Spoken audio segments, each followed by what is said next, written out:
1950 में बाल्कन पर्वतों के ऊपर हथियार व्यापारी अनातोल अपने निजी विमान में उड़ान भर रहा है। अचानक उसे एक आवाज सुनाई देती है और जब वह पीछे मुड़ता है तो उसका सहायक विस्फोट कर देता है और दीवार में एक छेद हो जाता है। विमान नीचे गिरने लगता है, इसलिए अनातोल जल्दी से कॉकपिट की ओर भागता है और पायलट को सुझाव देता है।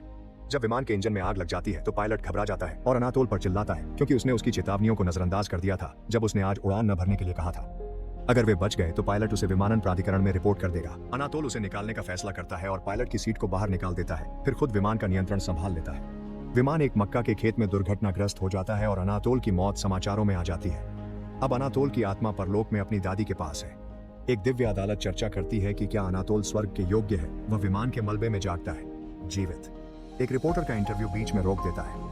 बाद में अपनी हवेली में अनातोल की देखभाल नर्सों की एक पूरी टीम करती है। इसी बीच एक्सकैलिबर के नेतृत्व में एक गुप्त संगठन अनातोल के बारे में चर्चा करता है, जो टैक्स चोरी, मुनाफाखोरी, मूल्य निर्धारण में हेरफेर और रिश्वतखोरी के आरोप में वांछित है। वे सभी इस बात पर सहमत होते हैं कि अब अनातोल को हमेशा के लिए गिराने का समय आ गया है। जैसे ही अनातोल की तबीयत बेहतर होती है, वह अपनी इकलौती बेटी लीजेल से मिलने का इंतजाम करता है, जो संयोग से एक नन है। वह घोषणा करता है कि उसने अपनी पूरी संपत्ति की एकमात्र वारिस उसे बना दिया है, न कि उसके 9 भाइयों में से किसी को। अनातोल ने हमेशा अपने सगे बेटों की अनदेखी की है और उसकी बजाय अनाथ बच्चों को गोद लिया है, जो इस समय बालकनी से देख रहे हैं। लीजेल ने अपने पिता को 6 सालों से नहीं देखा है, इसलिए वह इस अचानक लिए गए फैसले को लेकर संदेह में है। वह समझाता है कि अगर उसके दुश्मन उसे मार डालें तो वह उससे बदला ले। फिर वह उसे कई डिब्बे दिखाता है। ये उसके नवीनतम और सबसे महत्वपूर्ण प्रोजेक्ट है, जिन्हें द फोनिशियन स्कीम कहा जाता है। लीजेल उसकी बात बीच में ही काटकर अपनी माँ के बारे में पूछती है, क्योंकि उसने सुना है कि अनातोल ने ही उसकी माँ को मार डाला था।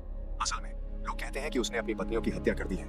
अनातोल बातों से इनकार करता है और कहता है उसने किसी को नहीं मारा। वो यह भी कसम खाता है कि उसे लीजेल की माँ से बहुत लगाव था। ये बात अब भी नहीं बताती कि उसने लीजेल को 5 साल की उम्र में एक कॉन्वेंट में क्यों छोड़ दिया था। अपनी बेटी की चिंताओं को नजरअंदाज करते हुए अनातोल आगे समझाता है कि हर डिब्बे में क्या है। इन डिब्बों में एक बांध, एक नहर, एक सुरंग, विशाल श्रमिक दल, शिपिंग, खनन और रेलवे के बैरनों के साथ बातचीत और अंत में बैंकिंग, रियल एस्टेट और काले बाजार जैसे व्यापारिक दिग्गजों के साथ समझौते की योजनाएं हैं। मूल रूप से वह फोनीशिया में अन्य व्यवसायों पर कब्जा करने की योजना बना रहा है, जिसमें वह गुलामों से काम करवाएगा। तभी उनकी बातचीत में एक लड़के द्वारा जलता हुआ तीर चलाने से खलल पड़ता है, जो एक डिब्बे पर गिरता है। बटलर तुरंत आग बुझा देता है और अनातोल अपने शरारती बेटों को संभालने के लिए कमरे से बाहर चला जाता है। फिर लीसेल देखती है कि उसके पिता का नया सहायक ब्योर्न पास में है और अभिवादन कर रहा है। जब अनातोल वापस आता है तो लीसेल पूछती है कि आखिरी डिब्बे में क्या है। अनातोल कहता है कि वह खाली जगह है और वे उसके बारे में बाद में बात करेंगे। वह चाहता है कि लीसेल चर्च छोड़ दे और उसकी मदद करे, लेकिन लीसेल अब भी उस पर संदेह करती है। फिर वे ब्योर्न के साथ दोपहर का भोजन करते हैं और अनातोल उस पर पॉलीग्राफ टेस्ट करवाता है ताकि यह सुनिश्चित हो सके कि वह कोई अंडरकवर जासूस नहीं है। अगले कुछ दिनों तक अनातोल लगातार अपना तस्करी का सामान खोलता रहता है, जबकि लीसेल डिब्बों की सामग्री का विश्लेषण करती है और देखती है कि पूरा प्लान कितना अनैतिक और भयावह है। हालांकि वह यह भी सोचती है कि क्या उसे यह सब सिर्फ उसकी संपत्ति पाने के लिए करना चाहिए, जिसे वह भविष्य में लोगों की मदद के लिए इस्तेमाल कर सकती है। ब्योर्न लड़कों को ट्यूशन देना शुरू करता है और लीसेल देखती है कि उनमें से किसी को भी पारिवारिक स्नेह नहीं मिल रहा है। एक सुबह अनातोल लीसेल से कहता है कि उसकी मां ने खुद अपनी जान नहीं ली थी, जैसा कि आधिकारिक रिपोर्ट में कहा गया था। वास्तव में उसकी हत्या की गई थी और वह यह सिद्धांत देता है कि उसके सौतेले भाई नुबार ने ही यह किया था। भाई एक दूसरे से नफरत करते हैं, फिर भी वे साथ में व्यापार करते हैं और नुबार तो डिब्बों की एक योजना का हिस्सा भी है। लीसेल अपने चाचा को न्याय के कटघरे में लाना चाहती है, इसलिए वह अपने पिता के साथ सौदे पर हस्ताक्षर कर उसकी योजना में शामिल हो जाती है। इसी बीच एक्सकैलिबर बेशेबल रिवेट के बारे में एक प्रस्तुति देता है, जिसका इस्तेमाल ज्यादातर इंजीनियरिंग परियोजनाओं में होता है। ये आमतौर पर एक निकेल में 10 बिकता है, इसलिए वह इसकी कीमत काफी बढ़ाने की योजना बनाता है ताकि अनातोल की योजनाओं में बाधा डाली जा सके। आधी रात को अनातोल को बाजार में हेरफेर की खबर मिलती है और वह जल्दी से लीसेल को जगाने के लिए दौड़ता है, क्योंकि उन्हें तुरंत कार्रवाई करनी है। सिर्फ रिवेट्स ही नहीं, बल्कि सभी निर्माण सामग्री की कीमतें भी बढ़ाई जा रही हैं। अनातोल समझ जाता है कि यह तोड़फोड़ है, इसलिए वह घोषणा करता है कि वे उसके निजी विमान से रवाना हो रहे हैं। उसने 2 आगजनी करने वालों को भी काम पर रखा है, ताकि अगर उन्हें बीमा राशि की जरूरत पड़े तो वे घर को जला सकें। अब उन्हें योजना में शामिल हर साझेदार के पास जाकर अपने सभी समझौतों पर फिर से बातचीत करनी होगी। एक्सकैलिबर अपने बोर्ड को सूचित करता है कि अनातोल अब यात्रा पर निकल चुका है। उसने यह भी पता लगाया है कि इतनी बड़ी संख्या में हत्या के प्रयासों के कारण अनातोल को गंभीर सिर की चोट लगी है। उड़ान के दौरान लीसेल देखती है कि वे एक अजीब डिब्बा ले जा रहे हैं और उसके पिता बताते हैं कि वे हैंड ग्रेनेड है। वह पूछती है कि क्या उन्होंने इन्हें पहले कभी इस्तेमाल किया है, लेकिन वह जवाब देने से इनकार कर देते हैं। फिर अनातोल ब्योर्न का एक और पॉलीग्राफ टेस्ट करवाता है और उसे अपने सारे पैसे वाले बैग की जिम्मेदारी सौंप देता है। लीसेल और ब्योर्न बातचीत शुरू करते हैं और एक दूसरे को बेहतर जानने लगते हैं। ब्योर्न स्वीकार करता है कि वह भगवान में विश्वास नहीं करता और लीसेल को प्यारी कहता है। जब वे उतरने ही वाले होते हैं, अनातोल खुलासा करता है कि उसके पास पासपोर्ट नहीं है, क्योंकि वह कहीं का नागरिक नहीं है और उसे मानवाधिकारों की जरूरत नहीं है। अचानक वे एक आवाज सुनते हैं और अनातोल पिछली बार वाले बम का जिक्र सहजता से करता है, जिससे लीसेल प्रार्थना करने लगती है। वे एक पहाड़ पर पहुंचते हैं जहां एक लोकोमोटिव सुरंग बन रही है। जब वे इस परियोजना को देखते हैं, अनातोल लीसेल से कहता है कि उसने कभी उसमें रुचि खोई। पता चलता है कि उसके लोग लीसेल की जासूसी करते रहे हैं और उसकी जिंदगी की प्रगति रिपोर्ट देते रहे हैं। उसी समय हथियारों का एक समूह ऊंटों पर आ जाता है और अनातोल अपने ड्राइवर से कहता है कि वह कार से ग्रेनेड ले आए, जबकि लीसेल बताती है कि उसके पास एक चाकू है। हालांकि ड्राइवर को तुरंत ही गोली मार दी जाती है। बाकी समूह पर गोली चलने से पहले ही प्रिंस फारूक और उसका अंगरक्षक आकर गोलियां चलाते हैं ताकि हत्यारे डर कर भाग जाए। फारूक लीसेल की खूबसूरती की तारीफ करता है और कहता है कि अफसोस है कि वह एक नन है। फिर उन्हें एक और शानदार चाकू उपहार में देता है। बदले में अनातोल एक ग्रेनेड उपहार में देता है। इसके बाद वे सुरंग का अन्वेषण करते हैं जो उनके गुजरने पर हिलने लगती है। लीसेल चिंता होती है सुरक्षित नहीं हो सकता क्योंकि सुरंग भी निर्माणाधीन है, लेकिन अनातोल चिंता न करने को कहता है। फारूक और ब्योर्न दोनों ही उसे दिलासा देने के लिए उसका हाथ पकड़ने की पेशकश करते हैं, लेकिन वह दोनों को मना कर देती है। सुरंग के अंत में वे कई मजदूरों और वित्तदाता भाई लीलैंड और रीगन को पाते हैं। वे नाराज हैं क्योंकि अनातोल ने उनके अनुबंध में बदलाव कर उनकी परियोजना में योगदान बढ़ा दिया है। एक बेनतीजा बहस के बाद अनातोल इस मामले को बास्केटबॉल खेल के जरिए सुलझाने का प्रस्ताव देता है। भाई अनातोल और फारूक के खिलाफ खेलेंगे, जिन्होंने पहले कभी नहीं खेला है। इंतजार करते हुए ब्योर्न लीसेल को पहली बार शराब आजमाने के लिए मना लेता है और इसी बहाने उसके साथ फ्लर्ट करता रहता है। भाई लोग फारूक को लगातार भद्दी टिप्पणियों से चिढ़ाते रहते हैं, जिससे उसका ध्यान भटक जाता है और वह अपनी ज्यादातर शॉट्स चूक जाता है। अनातोल उम्मीद खोने लगता है और लीसेल को फोन करता है ताकि वह उसकी पैदाइश की कहानी सुना सके, समझाते हुए कि उसे उसका नाल काटने का मौका मिला था। उसे अफसोस है कि उसने लीसेल को कॉन्वेंट भेजा क्योंकि वहां उसे ब्रेन वॉश कर धार्मिक बना दिया गया, जबकि उसका मकसद सिर्फ उसे अपने लड़कों से दूर रखना था। वह यह भी बताता है कि लीसेल का नाम उसकी दादी के नाम पर रखा गया है और वह इकलौती संतान थी जिसकी देखभाल करने की उसकी हमेशा इच्छा थी, लेकिन यह संभव नहीं हो पाया। फिर अनातोल भाइयों को एक आखिरी शॉट के लिए चुनौती देता है। अगर फारूक सफल होता है तो वे मूल अनुबंध का उपयोग कर सकते हैं, लेकिन भाइयों को अंतर का 10% भरना होगा। अगर वह चूक जाता है तो अनातोल भाइयों को वह सारा पैसा दे देगा जो वह अपने साथ लाया है। भाई इस सौदे के लिए राजी हो जाते हैं और लीसेल फारूक के लिए प्रार्थना करती है, जो सौभाग्य से शॉट लगाने में सफल हो जाता है। बाद में अनातोल को परलोक का एक और दृश्य दिखाई देता है, जिसमें वह अपनी तीनों पत्नियों के लिए एक हिरण का शव लाता है। जब वह जानवर को काटता है तो उसमें से सिक्के गिर जाते हैं। पत्नी में से एक घोषणा करती है कि लीसेल उसकी बेटी नहीं है। उसी क्षण अनातोल अपने विमान में जाग जाता है और लीसेल से कहता है कि उसकी आंखें उसी जैसी हैं। वह अपने चाचा की एक तस्वीर देखती है और नोटिस करती है कि आंखें भी वैसी हैं। फोन बजता है और बॉब का कॉल आता है, जो प्रोजेक्ट के बिजनेस पार्टनर्स में से एक है। अनातोल उसे बताता है कि भाइयों ने गैप कवर करने की सहमति दी है। लीसेल उसे झूठ बोलने के लिए डांटती है, लेकिन अनातोल रणनीति अपना रहा है। अचानक ब्योर्न एक बम मिलता है, 18 मिनट में फटेगा और अनातोल उसे अनदेखा करने को कहता है। वे 10 मिनट में लैंड कर जाएंगे। उस रात समूह बॉब के क्लब जाता है और अनातोल उसे एक हैंड ग्रेनेड गिफ्ट करता है। लीसेल को फिर से शराब पीने का मौका मिलता है। जब वे खाना खा रहे हैं, बॉब को एक गुमनाम पत्र मिलता है जिसमें उसे ब्लैकमेल करने की कोशिश की जाती है वह बाकी गैप को कवर करे। बॉब अनातोल की लिखावट पहचान लेता है और बहस शुरू हो जाती है, जिसमें अनातोल स्वीकार करता है भाइयों और फारूक ने गैप का एक छोटा प्रतिशत लेने पर सहमति दी थी। उनकी बहस बाधित हो जाती है जब सर्जियो के नेतृत्व में एक गुरिल्ला यूनिट क्लब में घुस आती है और फायरिंग शुरू कर देती है। उनका इरादा जगह और ग्राहकों को लूटने का होता है। बॉब बाहर आकर उनका सामना करता है और सैनिक उसे गोली मारने की कोशिश करते हैं, लेकिन अनातोल ढाल बनकर खड़ा हो जाता है और गोली खुद झेल लेता है। शुक्र है कि वह मारा नहीं जाता क्योंकि उसकी जेब में रखे कागजों ने गोली की रफ्तार को धीमा कर दिया था। अनातोल बॉब से गोली निकालने और रखने को कहता है, जिससे प्रभावित होकर बॉब गैप हिस्सा कवर करने को राजी हो जाता है। कुछ समय बाद समूह एक जहाज पर सवार होता है ताकि कप्तान मार्टी मिल सके, जो अनातोल की योजना का हिस्सा है। मार्टी गैप जानता है और कहता है वह इसे कवर नहीं करेगा, लेकिन अनातोल कसम खाता है वह प्रतीकात्मक मुलाकात के लिए आया है और उसे हैंड ग्रेनेड भेंट करता है।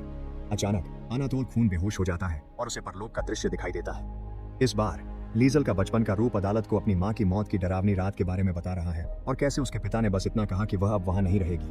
अनातोल को एहसास होता है कि वह मुकदमे में है और उसके हाथ बेड़ियों में बंधे हैं, इससे पहले कि वह जाग जाए। एक नाविक मार्टी और अनातोल के बीच रक्त संक्रमण कर रहा है और अनातोल लीजेल को उसकी मां के बारे में नई बातें बताने लगता है। पता चलता है कि उसकी कई प्रेमी थे, जिनमें अनातोल का भाई नूबर भी शामिल था, जिससे अनातोल बहुत गुस्सा हो गया। उसने नूबर को एक पत्र लिखा जिसमें वह अपनी पत्नी बनकर उससे ब्रेकअप करने का नाटक कर रहा था और लिखा कि वह अब सचिव के साथ है।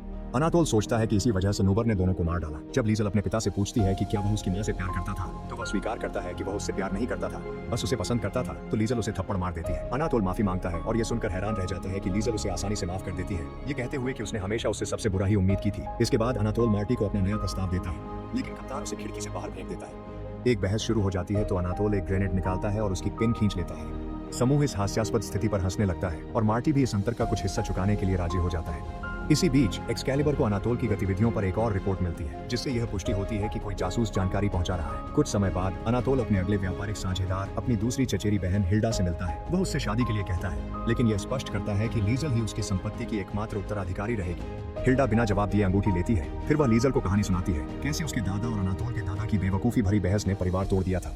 अनातोल कितनी भी मिन्नतें करे, हिल्डा मदद करने या अंतर की भरपाई करने से इनकार करती है। लीजेल उससे पूछती है, क्या उसे पता है उसकी मां की हत्या किसने की या क्या नूबर उसका पिता है, लेकिन हिल्डा को केवल अफवाहों का ही पता है।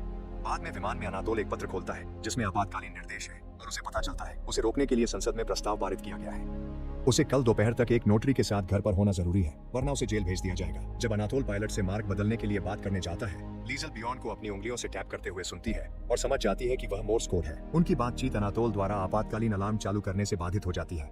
पता चलता है कि पायलट को जहर दे दिया गया है और अब अनातोल विमान की जिम्मेदारी संभाल रहा है। पायलट के अपनी सीट से बाहर निकलने के बाद उनके पास एक फाइटर जेट आ जाता है। जेट फायरिंग शुरू कर देता है और विमान को नुकसान पहुंचाता है, जिससे विमान एक जंगल में दुर्घटनाग्रस्त हो जाता है। पूरा समूह बच जाता है, लेकिन बियॉन का बैग फट जाता है और उसके सारे नकली पासवर्ड बिखर जाते हैं, जिससे पुष्टि होती है कि वह एक्सकैलिबर का जासूस है।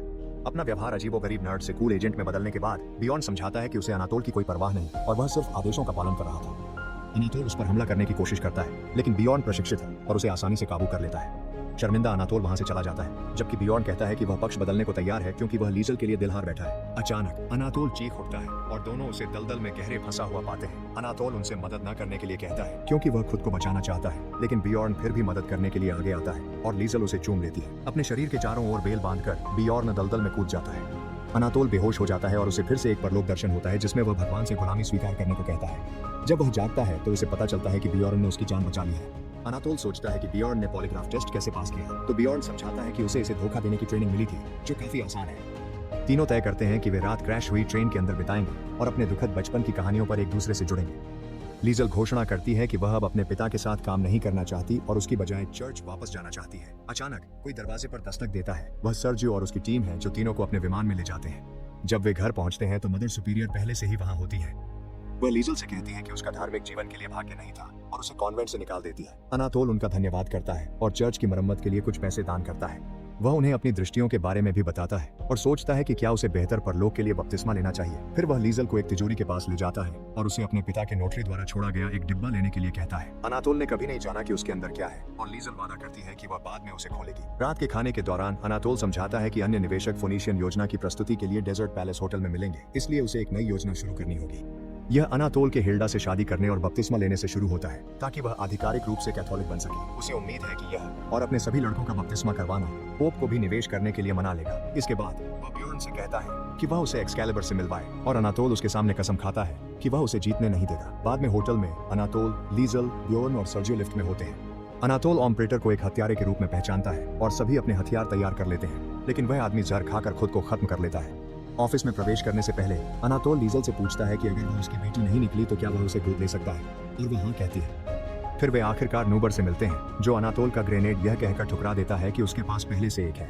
नूबर समझाता है कि लीजल की मां का सच में सचिव के साथ अफेयर था और शायद वही लीजल के असली पिता है, लेकिन वह उसकी हत्या करने से इनकार करता है। भाइयों के बीच बहस छिड़ जाती है और अनातोल पॉलीग्राफ का इस्तेमाल करके साबित करता है कि उसने अपनी किसी भी पत्नी की हत्या नहीं की। लीजल तिजोरी से निकला डिब्बा खोलती है और उसमें परिवार के अलग अलग सदस्यों की चीजें पाती है, जैसे तस्वीरें, चिट्ठियां, जहरीली गैस की कैप्सूल, उसके दादा की राख और एक चाबी।